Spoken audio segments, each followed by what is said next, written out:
Hey guys, Steven here, Fanatic Perspective. So Tran, we're going to go ahead and actually spend some time to talk about football.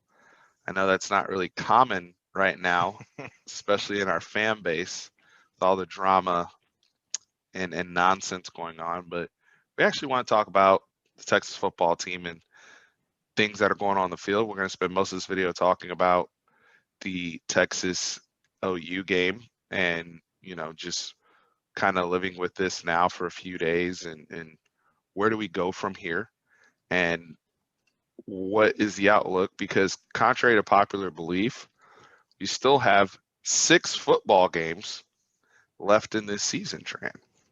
So while everyone is sending us DMs and tweets about who they want the next coach to be, I'm more concerned about these next 6 games that we have to still play. So that's where I'm going to spend my time focused on, because anything can change. Mm-hmm. And we love football. We love talking about football. And for the sake of this video, I want to get into kind of good, bad, ugly out of this game, because there's a lot we can build on. There's a lot we have to get corrected, and then there's some good signs here for this team. So I'll start with you. Just overall impressions, man. Few days later, where's your mind at? I know we kind of had to take a little detox Yeah. after Sunday, so I just want to first off get where your mind's at. So normally I rewatch the game. I didn't rewatch it, honestly. I'm still kind of numb because I don't know. It's like I was expecting more out the gate a little bit. And just after just going over the box scores again and everything and just replaying the game in my head, the good I could think of in my head is the defense seems like they're making improvements week over week. I mean, two weeks in a row within regulation, we held Big 12 offenses 35 points or under. I mean, what was the quote that Yursich had about offenses? You need to be at 45 plus. Yeah, 45. So if we're at 45, we're 4-0 right now. So I gave Ash a lot of crap during my video because I was expecting so much with all the talent that they have. But I like I said, replaying my mind in the game, Joseph Osai was just Superman for us on the defensive side of the ball. Overshone had a great game. BJ Foster had his best game of his career since probably Georgia, we'll say, the Georgia game. He was outstanding. One of the stats that you threw out to me, because I was pretty upset about the run defense, was that we held them to their average. Yep, the they averaged 3.8. Yep, yeah. 3.8. So I mean, we were right there. We did everything that we were supposed to do to win, and we just couldn't get it done. You even brought up something on the prep for us that said, "Hey, if I were to tell you by what was it, third quarter, we'd be at 17 points, what would you say?" 5 minutes? No, 5 minutes left in the fourth quarter. Yeah, 5 minutes left in the fourth quarter. 17 points. What would you say? We both said Sam was injured. And that wasn't the case. So I mean, I think most of my frustration now is on the offensive end, because let's be honest, OU is not a strong defensive team, and we knew exactly what type of pressure they were going to bring from their front seven, and every once in a while throw in a little safety, not a safety blitz, but a corner blitz from the edge. It's just it's really frustrating to understand that we have someone who is a Heisman caliber quarterback, and I will stand by that. He should be a Heisman caliber candidate. I won't say an actual Heisman, but he should be good enough to make it to New York City.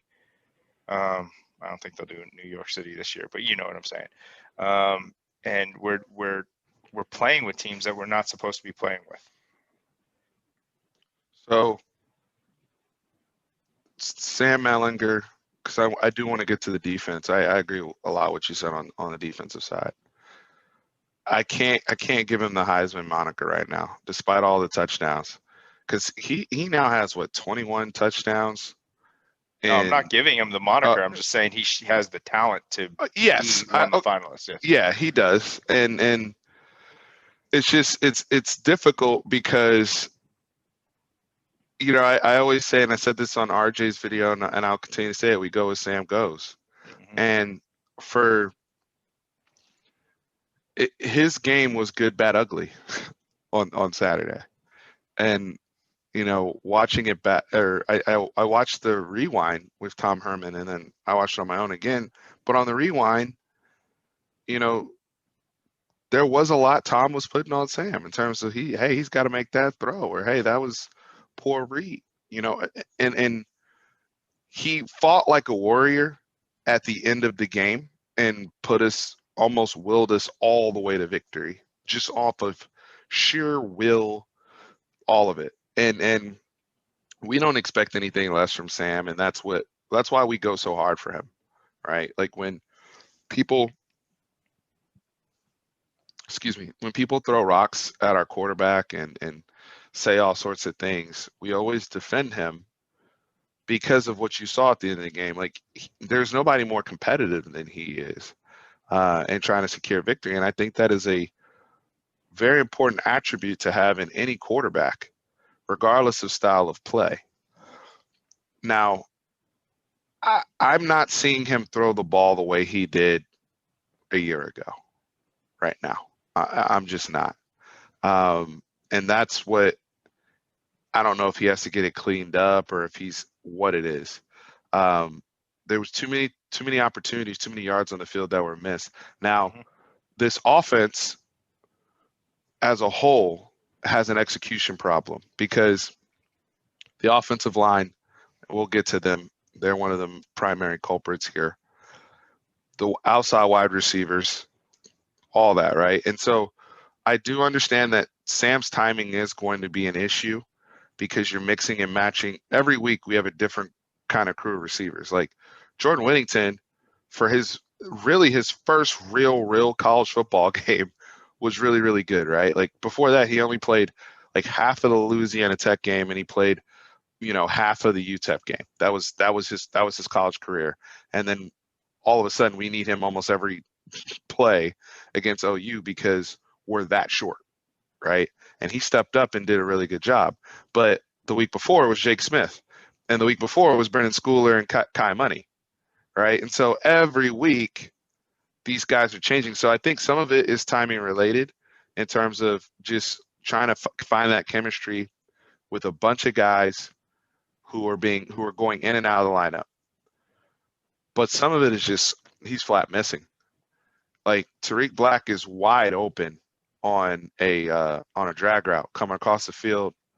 OU leaves him uncovered. He picks up, this was the play they overturned, but he picks up like 20, 25 yards and he throws the ball in the dirt. And there was no pressure in his face. Or the first interception where he's trying to throw to, I think it was Joshua Moore, and it gets picked off and he doesn't put it over the outside shoulder. That's an accuracy problem. And Tom Herman alluded to that on the rewind. He tried to dance around it for a little bit, but he was like, yeah, the ball, everybody knows when you throw on that route, that ball has to be on the outside shoulder. If you throw that ball on the inside on a go route, what happens? Now the corner is in play. So that's an accuracy issue. There was a post route to Joshua Moore where he had an opportunity to make a play on Woody Washington, and Woody Washington knocks away from Josh Moore because he threw the ball where Joshua Moore was instead of leading Joshua Moore into the end zone. So yes, that also factors into our wide receivers struggling to get separation. That's a problem because there's no reason why some of these OU corners should be glued to these guys and struggling with press coverage the way that they are, especially since a lot of these OU corners are smaller. And that's where I have to ask Tom Herman and Mike Yurcich, why not give Malcolm Epps and Jared Wiley a few more opportunities to really try to play big boy football with these guys the way Iowa State did with their tight ends, and say, all right, well, if they're not going to separate, then let's just bully them. Like I don't Yeah. really felt like we ever adjusted to that. We were bullish in our approach, and then it turns into OU's in prevent the last Well, half of the fourth quarter, and now we're just running around all over the place. I didn't that's understand the that. that's just the attention to detail that I think is slipping through the cracks from the coaching standpoint. I mean, there's I'll kind of sort of segue into another ugly, which well, we'll start off with the ugly is the special teams. Special teams is awful, awful. I mean, they haven't improved week over week either. I've seen 2 block punts this year. 2 block punts. You don't think other teams are watching film on us on how we protect the punter? What did I text you at the beginning of the game when I saw the first kick? Dick, you said the ball's coming off his foot very low. Yeah, I said I don't like it if it comes down to a field goal with us. What happened in overtime? Blocked because it was a low kick. If I'm noticing that, why isn't the special teams coach noticing that as well? You should be focused on your unit once it's out on the field and making sure that everything is covered. That's an attention to detail issue. You're talking about oh, we weren't our receivers aren't getting separation, but we have guys who are great at catching the ball in traffic, who are big guys. Why don't we just test this out and see how this works? What? Just for throw something a out. couple drives. Yeah, I agree. So I mean, and that's the issue that I have with this is that I do love the offensive scheme. Don't get me wrong. I love the play designs that I've seen that have worked, that have hit. But just being a little bit, just throw something else out. You have weapons all over the field.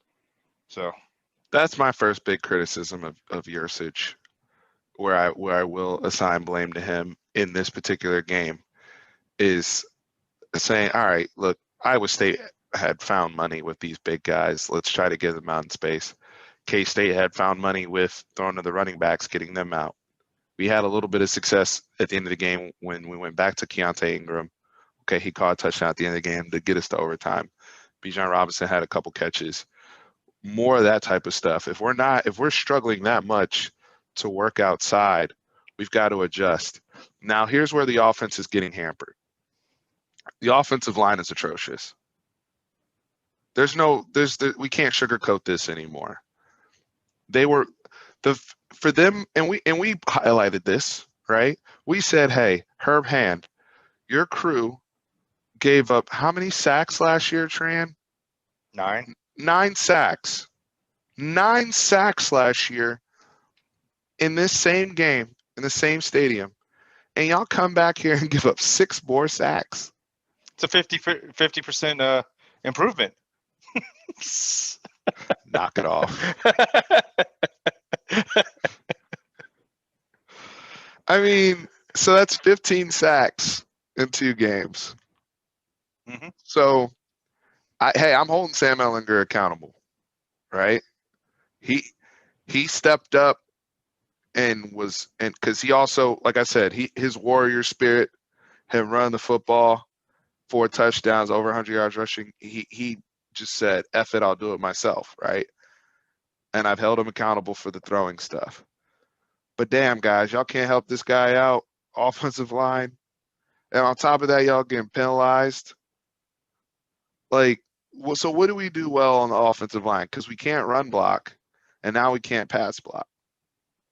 So as a play caller, if I'm Mike Yurcich, how do I even run my offense under these conditions? Like they don't pick, like there was a play, I think it was that Ellison kid on OU, Josh Ellison, who was JUCO transfer, wearing number 90 all of a sudden, just like Neville Gallimore. And I thought it was the same person. I'm like, so now they still have the interior guy freaking all our dudes. I'm like, did Ronnie Perkins put on another jersey? Like, what is going on? Like, Benito is unblockable now. Mm-hmm. Somebody who I watch these other teams now that he's a good player. Don't get me wrong. I'm not trying to be disrespectful to him or Asamoah or anybody on on the OU defense because they gave all of them got to eat against us. There were like 5 different brothers that got a sack against us. But I'm looking at like the Benito stuff. I'm like, geez, man, like you guys, like we're not. I don't know if we're not talking. And this is where I would like my offensive line savants, my trench mafia guys, please weigh in the comments on what the hell is going on with the offensive line, because of all the positions in football, I like to break everything down. That's one area where I struggle with still in terms of understanding why guys are, especially the communication with stunts, because Grinch was doing the same thing last year, and I don't understand why they're still ill prepared for it now, because when I see that many people at the line of scrimmage, as a offensive guy and former quarterback, I'm like, cool, go ahead and heat me up because I'm getting what? One-on-ones downfield. But we don't block it up. Like, give me the 2 or 3 seconds to get a playoff. Yeah. Or else, what is Grinch going to keep doing, especially on passing downs? It's going to keep heating us up. And all of a sudden, we start grabbing or we jump it early. And now they know they're in our heads. But when you see that many people at the line of scrimmage, it's like, bro, if I hit somebody on a quick slant, they break a tackle, that's 6. And I guarantee you they'll stop trying to heat you up like that. But until Texas proves that they can handle, basic stunts or double-A gap pressures, and they're able to pass stuff off, people are going to keep doing it to you. To your point earlier about special teams and folks watching tape. I mean, were you surprised that we weren't ready for this game? After TCU getting pressure with 3, no, it was Tech that was getting pressure with 3. And when Grinch, you knew we were going to bring 5 to 6 every single time. I mean, was that? I guess surprised. I guess it was just I've been trying to. I'll be brutally honest. I like Herb Hand, and I was trying to protect him, but like enough's enough. Like I had my burnt orange colored glasses on, and you're right. The evidence has always been there. You're right. I don't have a retort for that. Trent. You know what's funny is that when we first hired him, I thought it was a home run hire because I just loved the way that Auburn's offensive line looked. And you even said really, because I have a lot of Auburn people saying that it's not a good hire. You were the one who told me that. Like so I mean, yeah, and I warmed up to him because the first year, I definitely saw improvement, but that's because we really didn't even have an offensive line coach. And by the way, regardless of what happens, okay, again, I don't want to get into to coaching stuff and all that. I really, really don't. But regardless of what happens, to me, after the offensive coordinator and defensive coordinator, the most important hire is the offensive line coach, in my opinion. And I think that's a great error that's been made by this administration, Tom Herman, whoever you want to put that on, is not getting the best of the best, the creme de la creme, for your offensive line. Because I even tried to defend Herb Hand with the Brockermeyer stuff. Can't miss there. They freaking missed. But my whole thing was, okay, you're missing our recruits. Are you going to develop our guys that are there? Like, okay, can you be the teacher? And for them to give up 9 sacks last year and then 6 sacks again this year, Tran, take away Sam Ehlinger's rushing yards, because I don't really even put that on the offensive line. No, that's him making a play. Right. They had 29 yards rushing with the running backs. 29 yards rushing. Roschon Johnson never crossed the line of scrimmage in this game. And he's our fall forward back. Right. The guy, Roschon, I felt so bad for him because as soon as he's taking a handoff, he's getting hit in the backfield. He has no chance. Now, Keontae Ingram's out here fumbling the church's money. I've been the biggest Keontae Ingram defender. Everybody knows that. The behavior is unacceptable. He deserved what he got with only getting 3 carries. Stan Drayton has always said, I have a lot of tolerance, but the one thing I don't have tolerance for is when you don't value ball security. That's why Tonell Carter is no longer at this program. That's why Daniel Young fell where he fell. Stan Drayton doesn't play with that. And up until TCU game, Keontae Ingram had never had an issue with that, which is why he's always been on the field, and they still trust him in pass pro and catching the football. Now, the reason why they went back to him at the end of the game is Roschon's still dealing with the shoulder thing. He just wasn't right. And so Bijan can't play every single play. So they're like, all right, it's going to be Bijan and Keontae Ingram. But you notice they're only using Keontae Ingram in the passing game. So if he doesn't clean up his act, he is going to be the third down back, right? Like, he's not even going to get opportunities to get the real carries. They're going to give all that to the freshman, and rightfully so. So he needs to be held accountable for that. But going back to the offensive line, this is bad, man. And I don't know. Again, that's what I'm saying. My line savants, and I'm going to reach out to a few people this week that I really trust their opinion to get a little bit more in depth with this, because the outside receivers I kind of understand. We're banged up, and guys don't have a whole lot of experience. I was frustrated with Brennan Eagles getting walked out of bounds a few times by Woody Washington, as big as he is, and Brennan's got to play with more consistency, play by play. That's how he'll become a great player. Right now, Brennan Eagles is a flash player. Like, he'll make a really, really big play. He'll do something where you see all the gifts, and then he'll make a couple plays where you're just like, are you locked in? Right? So we got to see Brennan ramp up in that regard. The other guys, Tariq Black, he was trying to make some plays. Quarterback put the ball in the dirt. That's all. These things are execution problems, right? Like, the moment the wide receivers do something good, the quarterback throws a bad pass. The moment the quarterback throws a good pass or is ready to throw a good pass, offensive holding. like, Yeah. So let's talk about some good, though. I think one of the things that's encouraging was Jordan Whittington's performance. Like we said before, playing his first real football game. I think you have something there to build with. If we can ever get to the point of having he and Jake Smith on the field, that's good money. I think Bijan Robinson just getting the snaps that he was able to get, I understand how frustrating it was for him not to have those running lanes and whatnot, but it will do a lot for him just being out there in a game like that. I think that's good money. You said at the beginning, because let's talk about the defense. So many guys played well. And I don't know if I said this at the beginning. I know you touched on Joseph Osai. Joseph Osai was the best player in this football game, regardless of team. Yeah. Period. He was the best player in this football game, regardless of team. Now, OU deserve to win, and they're better coached than we are, and they have a mental hold over us, in my opinion. But Joe left it all on the field, man.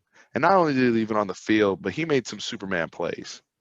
You know, that fumble he forced on Pledger, him undercutting the tackle and getting the tackle for loss in the backfield, the pass, the constant pressure he's putting on the quarterback. And I feel bad for the defense because they generate like 3 turnovers in the second quarter or whatever, to the point where Spencer Rattler's getting ready to tap, right? And Lincoln Riley goes to Tanner Mordecai. And I thought it was a brilliant move by Lincoln. Yeah, it was. It really showed a true understanding of his kids, and more importantly of Spencer. A, knowing that Tanner Mordecai could go in there and handle the situation, was ready to play. And B, understanding that him making that decision, he wasn't going to lose Spencer Rattler. It's also a development thing that he did too with him, because what's the first thing that he did when he pulled him? He was standing right next to the coach, and he was sitting there talking to him about it. So he was coaching him up. I thought it was well, you know, in retrospect, right now, of course, it's a brilliant move. He probably would have been, if they ended up losing the game, they probably would have been he probably would have been blamed for doing that. But I think it was a very smart move, especially with the young quarterback's development. And that's a move you make because you know your kids. I agree with you that if it doesn't work out, he's going to get a lot of crap from the OU fan base and different people who are like, you're playing games, blah, blah, blah. But when, when you know your kids as a coach and he's able to tell, because he probably told Spencer Rattler on the sideline, I'm going to come back to you, but we got to settle you down right now. All right. The game, and it's their first time in a big game. Let's just get you settled. We need you. And we're gonna come back to you, but we just got to let's just get settled in for right now. You need to see the game from here so you can see how they're moving. Because once Spencer came back, he was fine. He played well in the overtimes. Won the game. That's good coaching. And I think that's something we have to pay attention to as Texas fans when we're watching our opponents, when we're watching the people, where we want to get to, how they handle certain situations. That was very, very good coaching on the part of Lincoln Riley. And for them to do what they're doing with the offensive line issues that they have, which we exploited a little bit. We did a good job. We didn't go crazy on them like they went crazy on our offensive line. And it goes to the old adage of Bill Parcells saying football is extremely simple. You need to hurt the guy that's throwing for them, and we need to protect the guy that's throwing for us.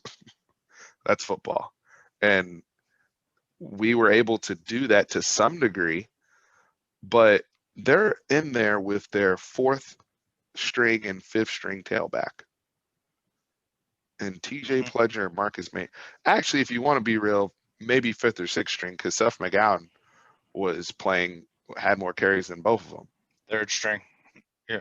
So, I mean, the fact that they're in there with those guys, it's just like, geez, man. So they're coming in with a inexperienced quarterback. They don't run the ball like they have in years.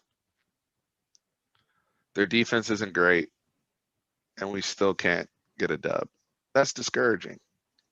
Mm-hmm.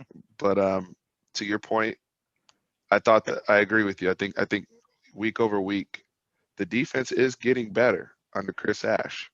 I do want to touch on BJ Foster again. Please. I want all the fans to realize that you calling out specific players on Twitter as fans, it's unacceptable. We did this to BJ Foster as a fan base when he had a mental lapse and decided to walk away from the team, but came back and he apologized and he wanted to move on. Everyone was saying good riddance. I think you and I came on this channel and said it's a horrible loss to lose a four-star recruit like that, especially in the Big 12 because of depth reasons.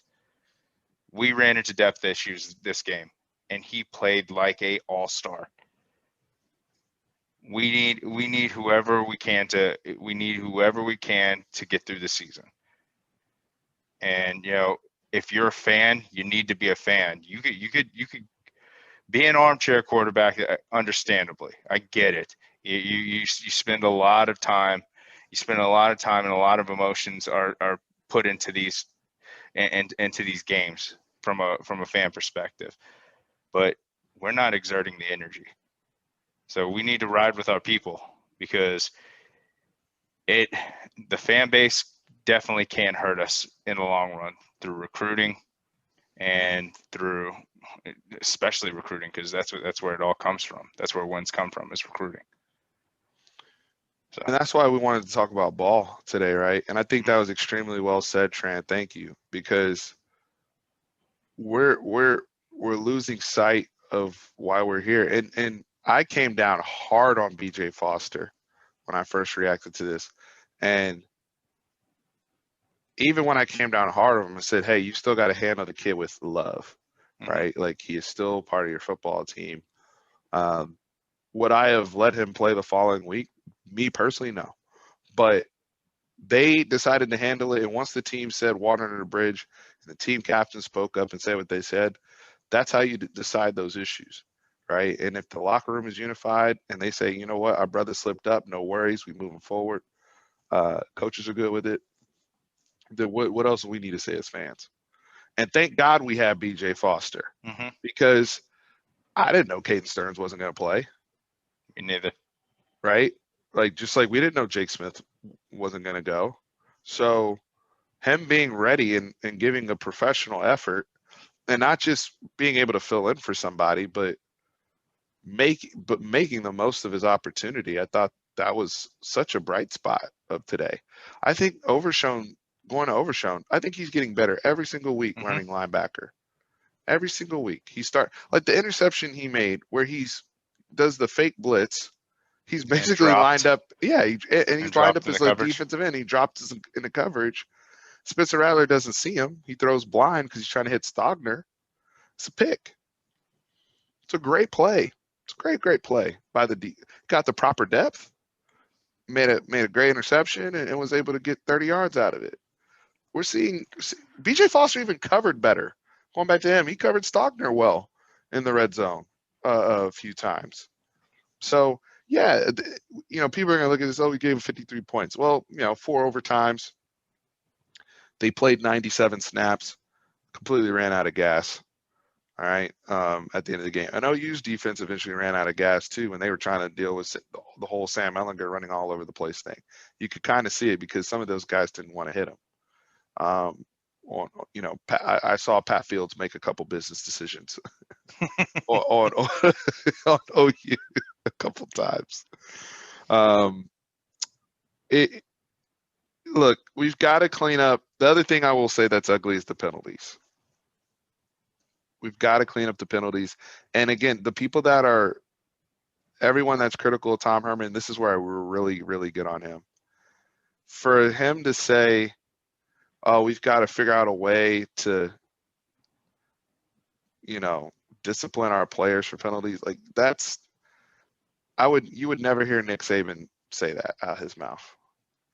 And it's like,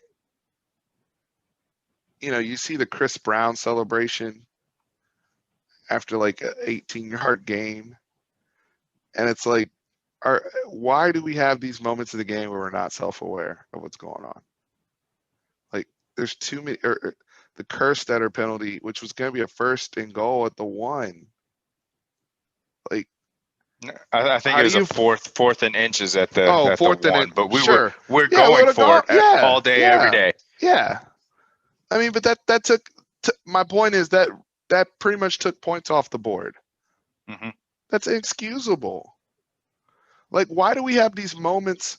And I'm not buying, oh, he was running in there to push the pile. That's horse, you know what? Mm, Sam was already on the ground. I mean, but what pile are you coming into? It's just like, come on, guys, let's be better. I know Chris Brown's better than that. And I know the brother got defensive on Twitter. I spoke on that in the last video. But he was wrong. He was wrong. Kerstetter was wrong. I Moro know that Jomo you're. getting I called for know that. roughing the passer, you're wrong. I Yeah, mean, come on. We got to clean that stuff up. yeah. I know they're your rival and you're hyped up to hit them, but you know what hits them more is you celebrating and putting that hat on. Right? Yeah. 100%. That's what when I'm training. I know this is just off it. When I'm working with my son, and I do football drills with him, I make him say this. I go, football is, and he goes, discipline. Football is discipline, and that's all I work with him right now is just focus. So if he doesn't do what I say, he's running. That's I know you're talking about Tom Herman doesn't know what to do with disciplinary actions, but running does work. Run. People don't want to run after practice. It, it's just, and that's why the questions are so, not just the questions, but people are just like, well, we're done with the coach, right? And as I said, I want to see the last 6 games all the way through before I really start even going to that place, because there's a lot of football left. And with the investments we made, forget Tom Herman for a second. The investments we made into Mike Yurcich, the investments we made to Chris Ash, and everybody who loved Jay Valai before the season started, the corners are playing better. And that's with Kenyatta Watson leaving. Shout out to the brother who went to Georgia Tech. Congrats to him. But that's with the crew leaving. Josh Thompson got hurt in this game. Jalen Green came in. They try to protect him as much as possible. Like they're playing better. Now they're not getting turnovers and all these PBUs, but they're playing better. Safety play was especially with BJ Foster, was good. They're getting the defense. I'm not saying they're playing great or anything like that, but we're seeing improvement. The thing is, we're not playing complementary football, which then goes to reflection of the head coach, right? Because at the end of the day, all three branches of your football team have to come together, right? And if your special teams is bad and your offense is just struggling to get out, like all the things they struggle with, it's like getting out of your own way. Well, let me rephrase that, because the offensive line, they either need to find an identity or start considering trying to get some other guys in there for different lineup changes. They've got to do something. I don't know how you can just keep coming out with the same five with them playing. Like something's not working. Does that scare you a little bit that that's your best five? I think there's some guys they can roll with, who I'd like to see get some snaps. Hook that I Finn? think Hook Finn being one of them. Mhm. I don't know where Jake Majors is as a player Neither do I. yet for us to go down that route at center. Mhm. But right now, Derek Kerstedter's struggling in there. And he was really, really good as a right tackle. And now we're struggling at right tackle. And Christian Jones is growing up. He had some good football in the TCU game. They took a step back in this game from my eye. But I do think there's some opportunities at least to see Hook Finn in there, and then you maybe evaluate the center thing and see if you can get Kerstetter back outside. I don't know what else you can do. Now let me ask you this as we wrap this video: good thing or bad thing that we have a bye right now? Because Baylor game's not till the 24th. I would say it's a good thing because you could focus all your attention on Baylor for 2 weeks. You could obsess about it. You could feel the pain that you had the past 2 weeks. But it's essentially it's a bad thing because of all the outside noise that's going on right now. Instead of us doing the Chris Berman thing of circling the wagons, gotta circle the wagons right now. We're distracted by social media. We're distracted by everyone throwing in their idea of who the new coach will be. They're distracted by the unity of the the Eyes of Texas, which is the most laughable thing it's just conjuring up negative energy for this program when they need positive energy to focus on their next opponent. Like you said, we still have 6 more games to play. And we have more than half a season left.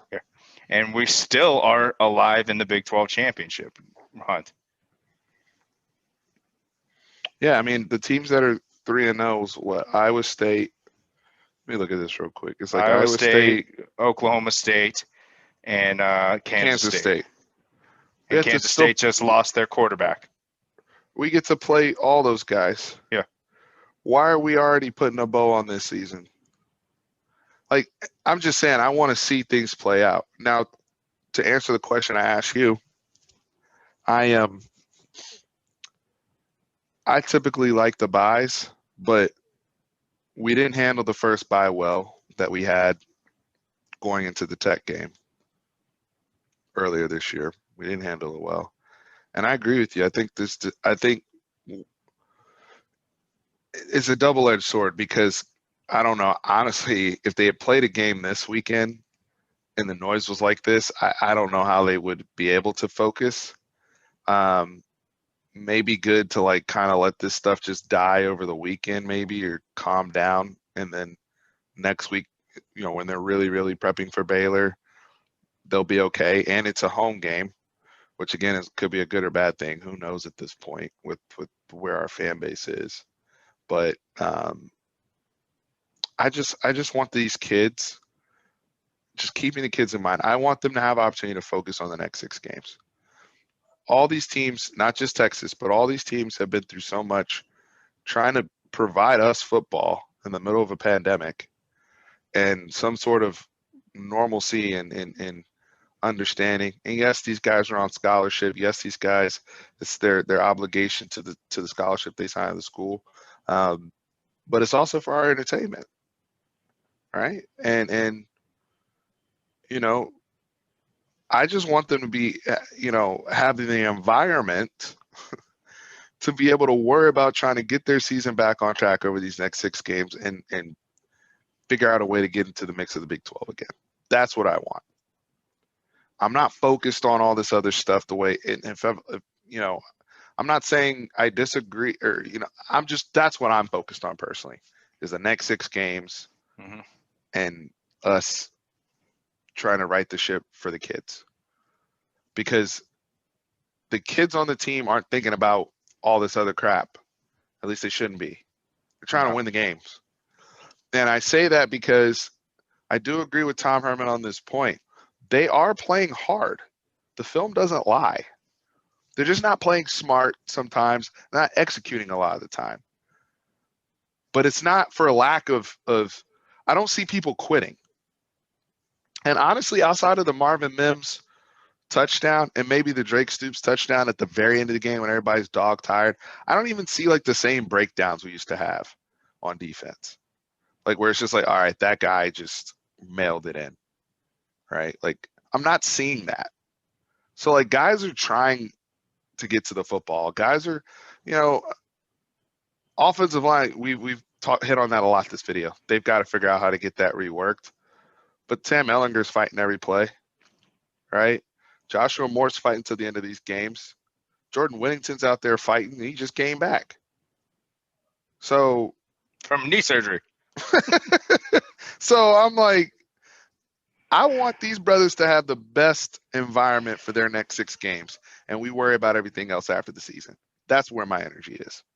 Guys, this was good. Training was good just to kind of talk ball for a little bit and kind of get a lay of the land for where we're at. We talked about possibly going for 2 on the last video. I'm not going to rehash that. Those are coaching decisions, but I really wanted to focus in on what we're seeing, positive and negative, and where we go from here. So, hey, they got to beat Baylor on the 24th. They've got to start stringing together their own momentum, building your momentum from within, and it starts with Baylor. Think about what will happen. Say if they beat Baylor and then we go into a top 10 matchup against Oklahoma State. We're playing a top 10 opponent. Yeah, playing it. Yeah, playing it and say we beat them. Does that change the whole complexity of the season after that? It could. It potentially could. All of a sudden, people start having hope. I mean, we're the same fans. But to me, they've lost the benefit of the doubt of hope already. And I know, look, most people will agree on that. But this is why it's so weird being a fan, right? Because you never want to give up that hope. And me, like you and I, we're the dudes. We're down 62-7. We're not going to leave the game. Like We're going to be there, right? But hey, from what you hear, people thought the game was over in Dallas on Saturday and then wanted to come back. That are Texas fans. So I think you could see something similar happen in the fan base if they're able to capture some momentum.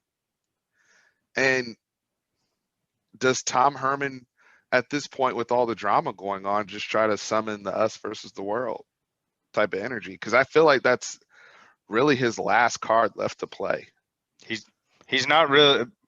One thing I can always say about him is he always plays the underdog role real well. That's his only card left to play. Yeah. Or else he's really done, right? Yeah. A lot will be said about Baylor. A lot will be said about Baylor. All right. Well, y'all let us know in the comments any other takeaways you had from the OU game. Another very, very tough loss, disappointing loss, but you know, we don't run as fans. We wanted to talk Mm-mm. ball tonight and get a lot of things off our chests. And Tran, I appreciate you as always.